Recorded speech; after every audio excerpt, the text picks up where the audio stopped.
கண்மணின்ற ஒரு பொண்ணு வராங்க. அவங்களுக்கு அப்பா, அம்மா யாருமே இல்ல. சின்ன வயசுலேருந்தே பண்ணையார் வீட்ல தான் வளர்ந்துட்டு வராங்க. வீட்ல இருக்க வேலைகள்லாம் செஞ்சுட்டு, அப்படியே அங்கேயே தங்கிட்டு இருக்காங்க.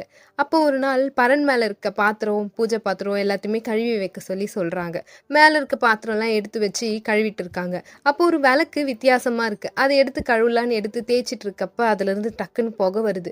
புகை வந்தோனே ஒரு நிமிஷம் பயந்து போயிடுறாங்க கண்மணி. "ஐயய்யோ! என்னாச்சு? ஏன் புகை வருது? நம்ம எத வச்சு தேய்ச்சோம்?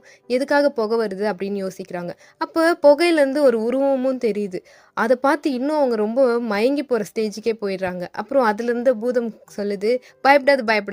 ஒண்ணும் பயப்படாத. நான் தான் பூதம். உனக்கு 3 வரம் குடுத்துட்டு போலான்னு வந்திருக்கேன்" அப்படின்னுது. "அப்படியா?" அப்படின்னு சொல்லவும், "உனக்கு என்ன வேணுமோ கேளு நான் தரேன்" அப்படின்னும். உடனே கண்மணி யோசிச்சுட்டு, "எனக்கு பெருசா ஒண்ணும் வேணாம். இங்க இவ்ளோ பாத்திரம் இருக்குல்ல, அதெல்லாம் கழுவி குடுத்துறியா?" அப்படின்னு கேட்கும். பூதமும் ஒரு நிமிஷத்துல மொத்தமே அழகா பளபளன்னு கழுவி வச்சுரும். அத பார்த்த கண்மணிக்கு ஒரே சந்தோஷம்.